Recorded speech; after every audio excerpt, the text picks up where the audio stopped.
Olá, sejam bem-vindos a mais um Não Podcast. Eu sou Helena Margarido, especialista em criptomoedas e agora em temas aleatórios. Eu tô aqui com a Bea Góes, nossa especialista em roteiro. Bea, por favor, se apresente e, óbvio, seja bem-vinda. Gente, muito obrigada, Helena, muito obrigada, Borba, pelo convite. Estou super contente, super lisonjeada de estar aqui hoje. Meu nome é Bea Góes, sou roteirista, professora de cinema de mais de 600 pequenos gafanhotos, são os meus alunos queridos. Sou mestranda em audiovisual na USP também. Já lancei um curta-metragem e uma websérie que no primeiro episódio, em menos de 24 horas, bateu 1 milhão de visualizações. Também estou num projeto para um grande canal, ainda não posso falar, estou em sigilo e estou super feliz de estar aqui hoje para falar de investimento, que é um assunto que eu falo muito pouco, mas que eu gosto bastante também. E olha só que legal, agora que a Bea apresentou seu currículo, né, a gente vai ter que parar por aqui, é brincadeira. Eu estou aqui também com o José Borba, que é nosso head de marketing aqui da Monet. Seja bem-vindo, Borba. Muito obrigado, prazer estar com você aqui no programa, a gente se vê todos os dias na empresa, e é um prazer estar com a Bea aqui também, que foi minha professora de roteiro, eu estudei roteiro com ela, é uma pessoa que eu já conheço há algum tempo, então estou muito feliz de estar me sentindo em casa aqui com vocês. Bacana. Bom, hoje o nosso tema vai ser um pouco diferente, né? A nossa convidada especialíssima, que ela é especialista em roteiro, cinema, enfim, já entregou coisas aí surreais, né? Com seu longo e extenso currículo, e a gente vai falar sobre isso, obviamente, aplicado no mundo dos investimentos e dentro de todas as notícias que a gente trouxe aqui para comentar hoje. Então, vamos lá. Olimpíadas. Primeiro assunto, Olimpíadas. Até agora, o Brasil está com uma das melhores participações, uma das melhores campanhas nas Olimpíadas de todos os tempos. Você está acompanhando, Bea? Não só estou acompanhando, como assim, minha produtividade reduziu enormemente desde que as Olimpíadas começaram. Porque a TV fica o dia inteiro ligada nas Olimpíadas e eu tenho que fazer o quê? Escrever, preparar aula e tudo mais. E eu fico o quê? Assistindo o pessoal da ginástica artística pular. Ah, mas então você trabalha de madrugada, né? Porque eu não tô conseguindo assistir por conta disso. Não, se eu falar que eu coloquei despertador hoje, 7 horas, só pra ver a ginástica. Acontece. Deu certo, ganhamos prata com a Rebeca. Eu acordei às 3h30 da manhã pra ver o surf e a gente ganhou ouro, hein? Acho que eu fui mais pé quente, hein? É verdade, eu botei o despertador pra ver a final do skate, dormi no sofá, no outro dia vi que foi prata, achei que foi por minha causa, mas enfim. E é engraçado, assim, né? Porque esporte é óbvio. A gente tá muito acostumado a ver esporte como entretenimento, mas esporte, na verdade, é uma das formas de você manter a tua saúde, teu corpo saudável. Sim. E o esporte como entretenimento, principalmente esporte de elite, né? Pra quem tá assistindo, acabou virando uma coisa muito natural pra gente. E pensando um pouco no mundo dos investimentos, por que vocês acham que não existe entretenimento relacionado a investimentos? Porque para pensar. Daria da mesma maneira para fazer um campeonato, né? Daria para aferir quem ganhou mais, primeiro lugar, medalha de ouro no campeonato, nas Olimpíadas, dos investimentos, mas ninguém nunca fez. Qual a opinião de vocês sobre isso? Olha, eu vou ser bem sincero, eu adoro investimentos. Eu quando tenho um gain que compro uma ação, um papel, ou faço um trade ou qualquer coisa do tipo, eu me divirto horrores. Para mim é uma medalha de ouro, na verdade. Mas assim, eu acredito que lógico, é uma brincadeira isso, é um processo todo, até você, né, você precisa ter a recomendação certa, você precisa ter um aparato para poder fazer isso da maneira correta, e eu acho até que é um pouco do que a Monet vai se propor a fazer. Mas nem todo mundo sabe o caminho certo, né? É mais fácil, eu acho, você seguir esse caminho pelo esporte, que você já viu vários exemplos, pelo menos aqui no Brasil a gente ainda não tem essa estrutura, essa referência de investimento como a gente tem nos esportes, né? Então, na minha cabeça, acho que é um pouco disso. Mas só voltando, para mim, investimento é entretenimento, sempre foi. O que você acha, Bea? Eu acho que tem primeiro uma questão que eu queria falar antes, que é como você falou, cuidar da saúde, os esportes e tudo mais, né? Tem essa galera que a gente tá vendo nas Olimpíadas, que são atletas de alta performance, que de fato investiram, né, na carreira deles. Então, a própria vida deles já é investimento. Verdade. Assim como, pra gente, saúde também é investimento. Porque não adianta, né? A gente prosperar, a gente ter uma carreira, criar nossas empresas e não ter como usufruir disso, né? Agora, sobre como existe essa dificuldade de trazer o entretenimento para o mundo dos investimentos, ou por que investimentos não são entretenimento, eu acho que tem uma coisa que a gente fala muito em narrativa audiovisual, que é as pessoas gostam do que elas entendem. Então, existe toda uma uma dificuldade, não só porque a gente também tem muitos termos em inglês no mercado de investimentos, como aqui no Brasil, infelizmente, a gente tem uma dificuldade muito grande em falar de dinheiro. A gente tem, às vezes, enfim, pelo menos é a minha experiência. Não, mas espera lá, só para pontuar aqui no meio do caminho. O meu conhecimento técnico de skate, surf e de judô, por exemplo, eu não sabia o que era um ippon até essas Olimpíadas. Eu acabei de descobrir o que é o ippon, né? E você vai se situando porque, assim, o que eu percebo, os narradores, eles fazem, gostando ou não, né, dos narradores esportivos, de determinados narradores esportivos e tudo mais, eles fazem um trabalho muito bom de ir te situando. Se você começou a pegar a vela do zero e você não entende nada, eles fazem um trabalho tão bom ali no audiovisual junto com a narração para você entender o que é, por que tá em primeiro e pelo que você tá torcendo. Então no judô você tá torcendo pelo ippon, na vela você tá torcendo pra vela ir pra frente, na ginástica olímpica você tá torcendo pra nota que tem 3 casas decimais ali no meio do caminho. Então eu tenho dúvidas, na verdade, se é só isso, se é o que você não entende, né? Ou desculpa, se é o que a gente gosta só do que a gente entende. Gosta do que a gente entende, né? Mas eu acho que aí, nesse caso, porque, por exemplo, que era o que eu tava falando, existe esse lado também, eu acho que é muito desconfortável, às vezes, pro brasileiro falar de dinheiro, porque a gente não fala, ainda mais, pelo menos no meu mercado, a gente percebe um sigilo muito grande, ninguém fala quanto que ganha, ninguém fala quanto que investiu. Falar o salário é um pouco de tabu, né? É super tabu, assim. Então, eu acho que, assim, pelo menos no Brasil, a gente tem todo um histórico católico que também é um pouco contra a acumulação de riqueza. A gente vê que muita gente ainda critica. E, enfim, posso estar falando porque é minha experiência também com a galera que eu acompanho no meu mercado, que é a maior parte das pessoas que eu sigo, no fim. E a galera que critica muito a acumulação de riquezas. Então, você pensa, bom, pra que eu vou me aventurar num negócio que eu nem entendo, que você abre um home broker e você se assusta. A primeira vez, não tem jeito, você fica... Pra onde é que vai isso daqui? E eu falo assim, porque eu essa semana, a primeira vez, investi em criptomoedas. Uhul! Segunda-feira. Comprei as primeiras criptomoedas. Comprou Bitcoin, não? Também. Pô, já ficou rica, já subiu pra caramba, não foi? Não. Também. Ela também comprou Bitcoin. Ela comprou já outras coisas. Ela... Quando foi que subiu? Foi na segunda-feira, não foi? Que deu uma... Começou com o boato da Amazon aceitando criptomoedas. Então, eu acho que foi na verdade, na virada da semana já estava com um movimento bom. E na segunda-feira eu peguei uma subidinha já tava subindo. Não, e meu namorado ficou o final de semana inteiro no meu ouvido. Compra logo criptomoeda que tu não tem, não sei o que. Eu falei, já vai, tá? Porque tem que criar conta na corretora e não sei o que, transfere o dinheiro e tarará. Aí, deu uma subidinha, tá, chegou a hora. Então, mas eu acho incrível isso. E então você investe, né? Você é investidora também. Invisto. De bolsa também? Também. Assim, a gente pergunta, né? Porque não é todo mundo que investe em criptomoedas que investe em bolsa. Tem gente que acha que a bolsa é muito arriscada. Sério? Não, é brincadeira. Tá, minha ironia. Foi mal. Eu tô sendo irônica. Eu fui meio lerda agora. Mas vamos lá. Outra notícia também pra gente repercutir aqui, né? 3 delas, na verdade, são sobre aí Covid-19, não tem como a gente deixar de citar. A primeira que nos Estados Unidos, depois do Biden fazer toda pompa e circunstância, tirando a máscara, e todos tiram a máscara, e tem aquele momento, sobe a bandeira dos Estados Unidos, soltam fogos, etc. Pois é, agora voltaram a obrigar as pessoas a utilizarem a máscara dentro de lugares fechados. E aqui vem o primeiro ponto que eu queria trazer, guardem ele em mente, que é o seguinte: existe nos Estados Unidos, principalmente, mas em alguns outros países, uma questão toda de alguns cidadãos questionarem a obrigatoriedade do uso da máscara desde o começo da Covid, porque atenta contra a liberdade individual do cidadão, e alguns outros que acham que tudo isso é uma grande invenção, etc e tal, que é uma guerra de narrativas, essa questão da Covid que não é tão sério assim. Enfim, guardem essa informação.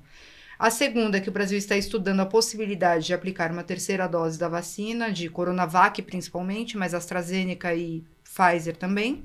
E Mesmo em meio a tudo isso, o Brasil já supera, né, 50% de população vacinada, Estado de São Paulo também. O Estado de São Paulo anunciou reabertura da economia no dia 16/8, praticamente reabertura total, né? E aí, dentro de todas essas dentro de todas essas questões, temos narrativas. Temos narrativa na questão da máscara, temos narrativa na questão... Tem gente que acredita que tem um robozinho, um nanobot dentro das vacinas e que a gente vai ser espionado. E é sério, tem gente que realmente acredita nisso. E tem muita gente que acredita que o comércio nunca deveria ter fechado, que tem a questão toda da economia, que a economia jamais poderia deixar de ser privilegiada face a tudo que a gente viveu. Minha dúvida aqui, agora para a Bea especificamente em primeiro lugar, é possível criar qualquer narrativa? Porque assim, eu não sei às vezes no que acreditar. Às vezes eu não tenho nem opinião formada sobre nada, porque eu prefiro ler o estudo científico publicado antes de acreditar em qualquer coisa. É possível você criar narrativa de qualquer coisa? É possível. Você criar narrativa de qualquer coisa. E se não fosse pela narrativa, a gente não estaria aqui hoje. A gente não teria câmera, a gente não estaria falando sobre investimentos aqui hoje. O Harari, no livro dele, Homo Sapiens, ele fala justamente isso. Que os seres humanos, eles só conseguiram chegar onde eles chegaram e eles estão no topo da cadeia alimentar. Mesmo a gente sendo fraquinho, mesmo a gente sendo pequeno, a gente não tendo pelagem. Mesmo com tudo isso, a gente está no topo da cadeia alimentar. Por quê? Não porque a gente consegue se comunicar, porque as baleias, as abelhas também se comunicam. Mas porque a gente acredita em ficção. Porque a gente acredita que não pode matar o coleguinha porque você, né, tá chateado com ele. Senão você vai preso. Ei, você não pode fazer isso. Não, você tem que tomar essa injeção porque ela vai te proteger. E a gente, como tem gente que pensa que a vacina não imuniza nada, tem gente que pensa que tem robô, tem gente que pensa que a Terra é plana. Então, assim, tem várias... A gente acredita em ficção, a gente acredita em coisas que a gente nunca viu. Ele não sei se é o mesmo trecho do livro, mas ele traz um conceito de realidade imaginada, né? Que é quando as pessoas imaginam uma coisa e aquilo tudo que não existe fisicamente, mas todo mundo acredita naquilo e aquilo se torna uma verdade, se torna uma realidade, né? Então, acho que uma história bem contada, ela tem esse poder, né? Quando você usa bons argumentos, independente de serem verdadeiros ou não, quando você usa bons argumentos, a história ela tem esse poder de transformar a tua cabeça a ponto de você acreditar naquilo, por mais que argumentos científicos venham ali te provar o contrário, então... Exato. Por isso que a gente vê, por exemplo, pessoas indo super longe com seitas. Porque verdade. as pessoas chegam com uma narrativa tão forte, tão poderosa, que elas te convencem, né? E às vezes a gente tá tão desesperado para acreditar naquilo, que a gente inclusive acredita que não precisa usar máscara. E aí, pegando o gancho no que você falou, dentro desse poder de construção da narrativa, uma das coisas mais poderosas que tem para construir a narrativa é a jornada do herói, né? Aí, para quem não conhece um pouco a jornada do herói, vamos contar, por favor. Eu até contaria com o meu parco conhecimento da jornada do herói, mas eu prefiro que você conte. Como é a jornada do herói? Vamos lá. A jornada do herói, também chamada de monomito, ela foi desenvolvida por Joseph Campbell, ali no mais ou menos nos anos 40. A gente consegue ver isso no trabalho dele, O Herói de Mil Faces, que foi lançado em 49. E esse conhecimento do Campbell, ele é muito baseado num trabalho de um antropólogo chamado Van Gennep, sobre ritos de passagem. O que são os ritos de passagem? É o momento em que a gente tem, por exemplo, um casamento. É quando a gente tem, por exemplo, um bebê nasce, ou um bebê está prestes a nascer, e daí faz um chá revelação. Os humanos, eles todos se organizam muito em volta de ritos de passagem, de você passar de uma certa fase da vida para outra, de você se transformar. E a jornada do herói, ela nada mais é do que uma jornada de transformação. É um herói que tem determinado problema, que quer conseguir determinada coisa, mas ele só consegue se ele se transformar.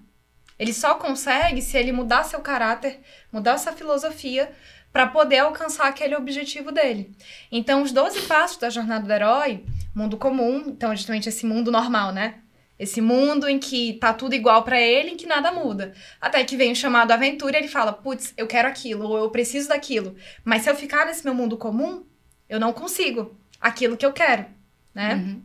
Então, a jornada do herói é toda pautada nesse grande rito de passagem, nessa grande transformação, que geralmente o herói ele sai do seu mundo comum, vai para o seu mundo extraordinário e volta para o seu mundo comum transformado, trazendo as transformações para o mundo comum.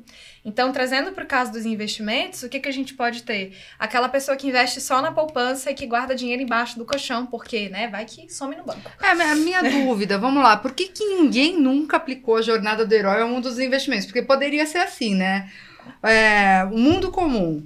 Eu estou em casa, invisto em poupança em pique das Olimpíadas, que pagam nada de remuneração, chamam de investimento pique, inclusive. Eu não sei nem o que é isso. Pique é aquele plano de capitalização de alguns bancos, Pois é.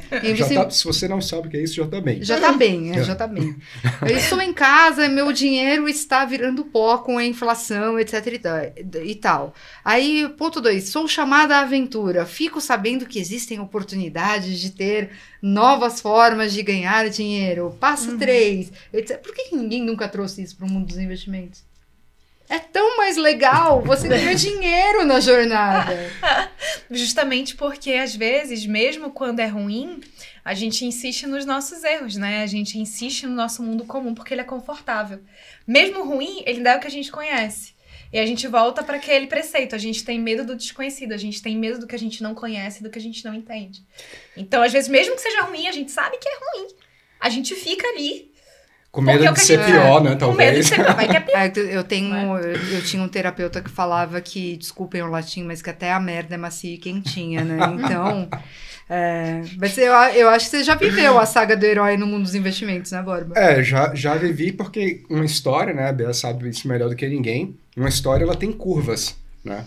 E o mundo de investimentos é isso, às vezes você está fazendo uma operação, ou está num fundo, ou está comprado num papel, e ele está super, super bem, começa a subir, ele desce, né, e você precisa ter o estômago para aguentar aquela operação. Um pouco da história, né? A história ela tem aquelas curvas, né? A jornada do herói, ele aceita a chamada, aí começa, depois ele volta pro estágio inicial. Tem a até ele terminar. Aí ele é posto em xeque. Enfim, é todo mangá japonês, na verdade, a jornada do herói. Né? Porque a mudança, ela é desconfortável, né? Exato. Ela sempre é desconfortável em algum nível. Então é isso, né? Você vai passar pelo frio na barriga de, putz, não, quer dizer que eu posso perder dinheiro? Ou, pera lá, não, tem uma opção aqui que eu tenho bem menos chance de perder dinheiro, mas daí eu ganho menos. Eu quero ganhar mais, então pra eu ganhar mais, então eu tenho que arriscar, né? Então, assim, tudo isso passa pela cabeça, né, do investidor na sua jornada. E ele vai passar por esse mundo extraordinário, que é o home broker. Para depois ele voltar para o seu mundo comum, voltar para os seus familiares, que acreditam em título de capitalização, e fala assim, gente, poupança, título de capitalização, isso não vai levar ninguém a lugar nenhum. Financiar em 30 anos também não. Você vê que o teu investimento subiu 3% no ano e teu aluguel subiu 38%. Então, assim, tem algo errado aí, né? Sim. Exato. É um pouquinho diferente. E aí, outra notícia que a gente tem para repercutir aqui é a seguinte. Presta atenção, isso daqui é a manchete, tá? Vale anuncia aumento de 662% no lucro com recorde de exportações. Pergunta, por que é que o mercado financeiro não consegue se comunicar com o brasileiro afegão médio? Primeiro, o brasileiro afegão médio não entende o conceito de 662%, não entende. Assim, até pra gente fazer conta se isso é ROI, se isso é lucro, às vezes a gente acaba se perdendo também, né? Segundo, você não tem parâmetro para saber se isso daqui é muito ou é pouco. E aí, continuando, com recorde de exportações. Tá, bacana, é um número grandão, é lucro, etc. Qual que é o ponto aqui? Tipo, é para vender clickbait na manchete e não informar? Porque, convenhamos, né? Um ser humano médio, né, pelo menos um brasileiro médio, não vai entender isso daqui. A dúvida é por que é tão difícil no mercado financeiro, players do mercado financeiro, desde bancos até a própria imprensa, às vezes, se comunicarem com o investidor pessoa física? Olha, eu acho que tem um pouco daquilo que a Bea falou antes, né? De você se sentir confortável com aquilo que você conhece. Então, acho que quando você começa a falar de uma empresa que não necessariamente você tem o papel dela, né, a ação dela, você não está comprado dela, aquilo acho que parece ser um pouco distante das pessoas.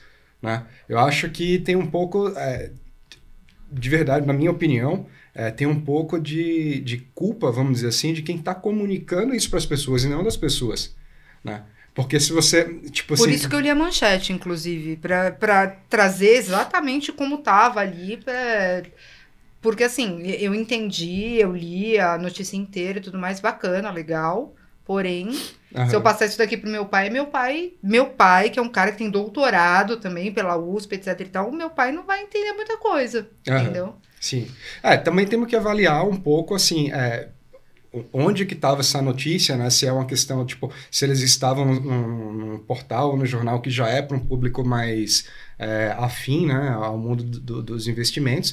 Mas, assim, num geral, eu acredito nisso que você falou. As empresas não sabem se comunicar com as pessoas. Elas transformam quase que um mundo paralelo, sabe? O mundo dos investimentos é aqui e o meu mundo é aqui. Quando, na verdade, são coisas completamente misturadas, né? Se, por exemplo, a Vale tem um lucro absurdo e sobe muito, o índice Bovespa tende a subir e isso mexe no preço de outros papéis que influenciam em tudo na vida das pessoas. Só que realmente é uma coisa difícil de você, numa matéria que nem essa, é difícil você conseguir fazer uma associação. Então, acho que tem mais a ver com quem comunica do que com quem escuta, sabe? Para mim é um pouco por aí. Eu acho que tem também uma questão muito forte da mentalidade que a gente tem aqui no Brasil, porque a gente cresce muito sem educação financeira aqui no país, né? Então, é cultural, né? Tem uma questão cultural muito forte também, da gente pensar assim, pera lá, então o que meu pai me ensinou, que eu tenho que, o quanto antes, comprar minha casa própria e ir pagando pelo resto da minha vida, e financiar para ter meu carro, que isso é sucesso, que isso é o que tem bom, e tem essa pessoa extrema e falando um monte de nome esquisito, que eu tenho que comprar... Nomes, números, alíquotas, percentuais, Como é que é aquela outra que não é Bitcoin, Ethereum? Ethereum. Né? E o que é isso, sabe? Mas é claro que essa pessoa tá me enganando, mas é claro que isso daqui é estranho, mas é claro, não, eu vou fazer o que meu pai fez e que ele passou a vida inteira pra pagar aquela casinha lá em 40 anos, e sabe? Então, assim, é muito isso, né? Mas eu acho que também tem um lado da gente buscar formas no mercado financeiro. Desculpem. Não precisa, isso foi combinado para chamar a atenção das pessoas. Né? Quem estivesse dormindo acorda, caiu o celular da Helena. Mas eu acho que também é legal da gente pensar em formas dentro do mercado financeiro da gente tornar isso mais acessível e mais fácil.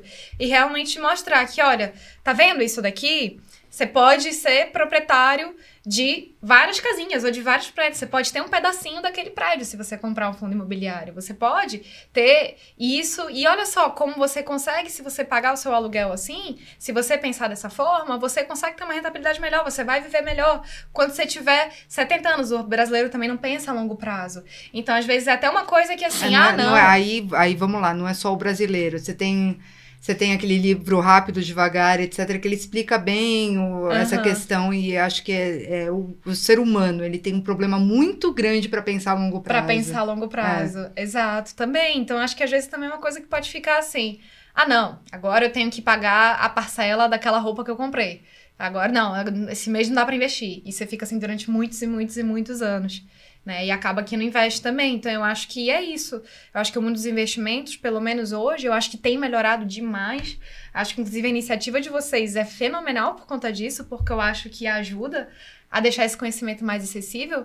Mas eu acho que para as pessoas, de fato, acaba sendo um pouco distante. Uma coisa que nem passa pela cabeça. A pessoa tem que ser introduzida de que, olha, você não pode gastar tudo que você ganha. Eu acho que o pensamento aqui no Brasil tem que ser anterior a compreender o que é ROI, o que é lucro e todas as outras siglas que eu nem sei. Na verdade, assim, não é só aqui. Assim, eu tenho a impressão nítida que o que falta para a humanidade é compreender operações aritméticas básicas. Mais, menos vezes e dividir. Isso é fato. Não precisava nem entrar em porcentagem, em fração. Se só isso daí já tivesse sido entendido, eu acho que a gente já estaria num patamar bem melhor. Mas quem sabe a gente chega lá, né? Exato. Bom, o próximo tópico aqui, agora vamos falar de meio ambiente. Então, a gente teve esse ano uma safra recorde, né? E isso está pressionando padrões sustentáveis. Então, mais sustentáveis as empresas, né?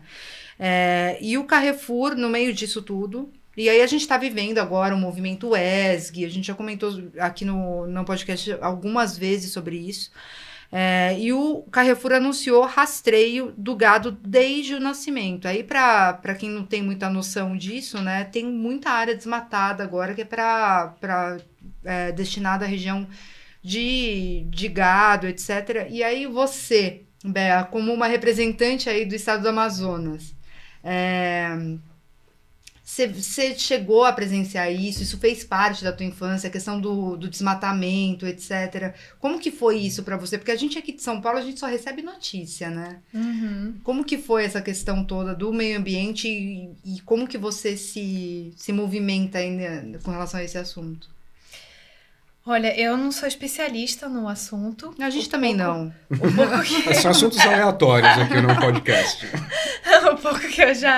O pouco que eu já pesquisei, a gente tem um problema muito sério de extração de madeira ilegal. Isso sim, verdade.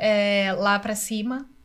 Existem queimadas que são naturais, que de fato acontecem, mas também existem muitas queimadas por motivos de extração de madeira ilegal, por motivos de grilagem, uma coisa que acontece muito lá em cima também. Então, assim, lá em cima é lá em cima do país, no lá caso. Lá em cima,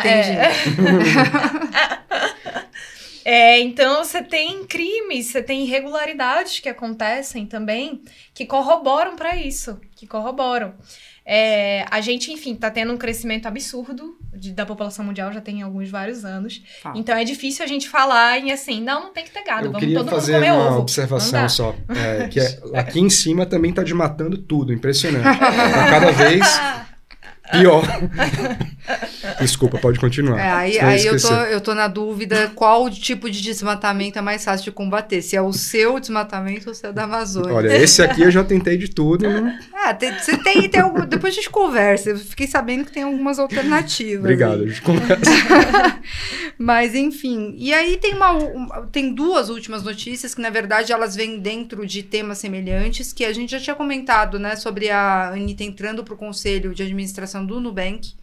E aí, quando a Anitta entrou para o Conselho de Administração, parece que choveu comentários para ela de pessoas pedindo: Anitta, aumenta o limite no meu Nubank, etc. Pois o Nubank atendeu ao pedido, a Anitta formalizou o pedido, o Nubank atendeu ao pedido da Anitta e até o ano que vem eles vão subir o limite de mais de 35 milhões de contas. Que delícia. Pois é.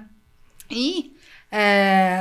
na mesma pegada, né? Pessoas pop entrando no mundo dos negócios, em cargos de importância, Gisele Bündchen entrou no Comitê de Sustentabilidade da Ambipar.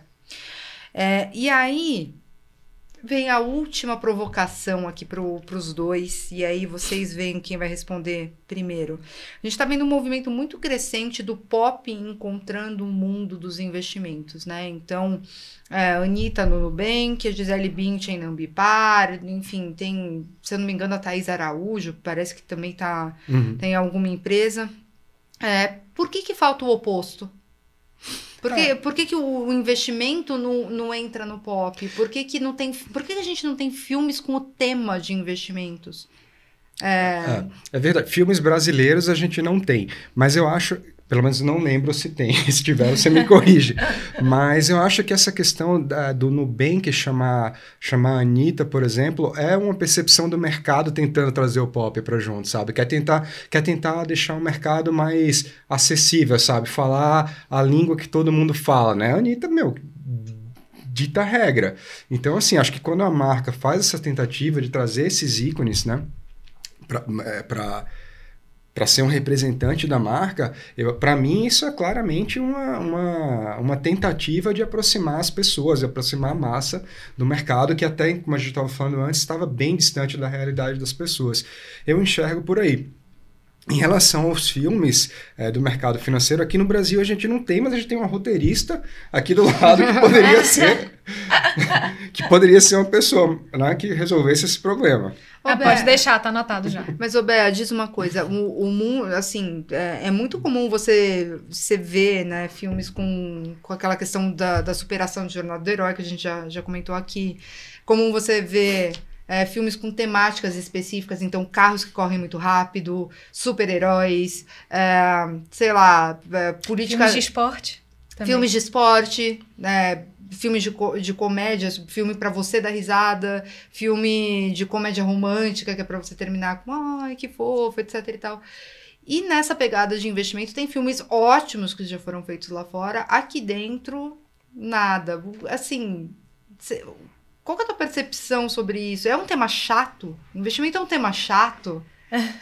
Dinheiro é um tema chato? Ou você acha que está muito ligado mesmo àquela percepção do brasileiro ter vergonha de falar de dinheiro e tudo mais?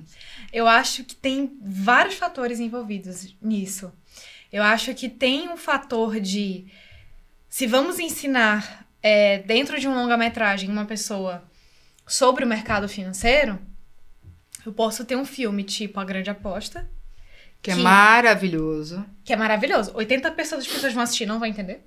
O filme, por mais que pare, você tem a Margot Robbie numa banheira, pelada, explicando o que é uma bolha financeira, não sei o que, não sei o que, não sei o que, ainda as pessoas não vão entender. Eu falo porque eu vi o filme 3 vezes pra conseguir entender o que mas tinha você conseguiu. acontecido. Mas você conseguiu. Não interessa.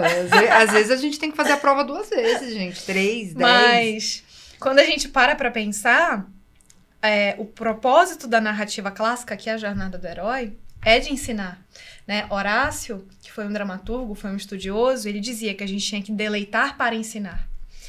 E você tem, desde os primeiros estudiosos, como Aristóteles, lá na Poética, em 3 a.C., ele diz pra gente que a gente precisa passar uma mensagem.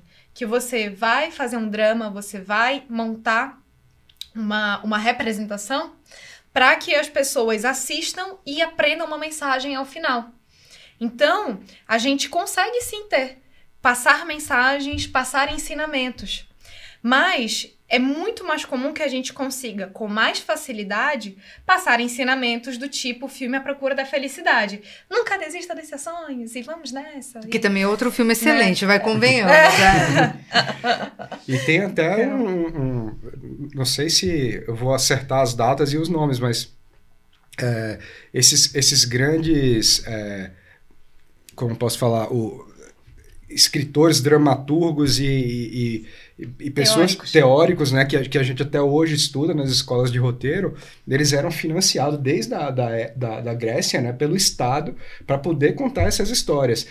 Então, assim, pensando que eles estavam começando as grandes metrópoles, pessoas, diferentes culturas aglomeradas para morar no mesmo lugar, precisava ter, né, alguma coisa que ensinasse essas pessoas a ter, vamos dizer, um padrão de comportamento, né, para poder conviver em sociedade. E eles eram pagos pelo Estado para ensinar, olha, matar é errado, né? A tragédia grega é um pouco disso, né?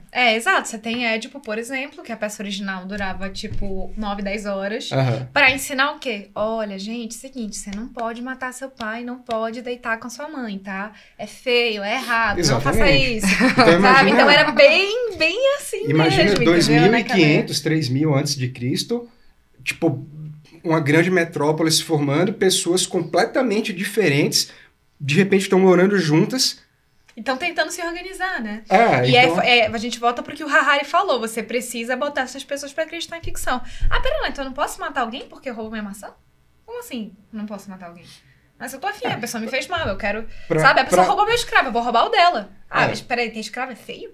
Sabe? Então, assim, é bem...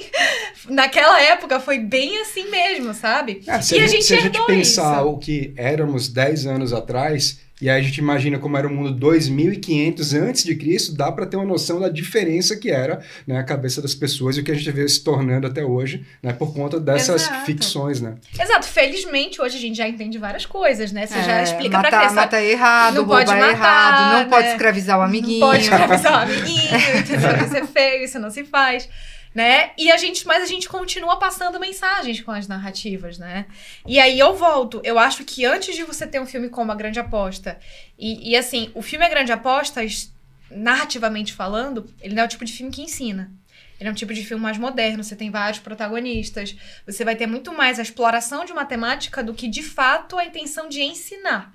Mas ainda assim, eu acho que é um filme que consegue ensinar. E te ensina a ter... Naquelas quebradas que ele dá. Exato. Com a atriz na banheira explicando que é uma bolha financeira. Assim, os temas mais complexos, eles trazerem essas quebras, eu acho que eles... Eles cumpriram o seu papel. Mas eu não sei você, mas eu não passei na minha primeira prova de direção. Passei na segunda. Eu acho que tudo bem você ver 3 vezes para entender como é uma bolha financeira. Acho super tranquilo. Acho que, enfim. Mas é super viável, por exemplo, você consegue ter uma série sobre um jovem que entra no mercado financeiro, que pode passar por essa transformação de investir em poupança e tudo, e pensa, cara, eu posso ganhar minha vida com isso, sabe? Você tem por exemplo, um que eu gosto muito, que é o Favelado Investidor, que é um investidor da favela. Ele é sensacional. Ele é sensacional. Então, assim, poderia ter uma série sobre esse cara, entendeu? O cara lá da favela... E começou a investir, ganha muito dinheiro, hoje ensina as pessoas, tira as pessoas de situação de extrema pobreza, com investimentos, ajuda essas pessoas. Então, assim, acho que você podia também trazer esses outros temas. Não é só sentar, parar, botar uma atriz na banheira para explicar o que é. Você consegue, por meio da ficção, trazer temas interessantes, passar mensagens interessantes também. E muito menos colocar aquela propaganda, venha para o Banco XPTO, aqui nós pagamos 102% do CDI. Tempo. Quanto que o CDI tá pagando? Alguém sabe? Não. O que é CDI? Não. Vamos antes, então. O que é CDI? Quanto o CDI está pagando? E olha só, a gente tem bastante convívio com o tema, a gente tá aqui dentro e realmente uma questão, parece que tão, sei lá, é um grego falando com um alemão, entendeu? Cada um fala a sua língua e eles fingem que eles se entendem, é isso. Exato. Então é isso, gente, o que tínhamos hoje para comentar. Muito obrigada, Bea, pela presença. José Borba também, muito obrigada pela sua contribuição. Muito obrigada, E fiquem ligados, semana que vem tem mais Não Podcast. Não deixem de seguir a gente aqui no YouTube e nas redes sociais da Monet. Um abraço e até a próxima.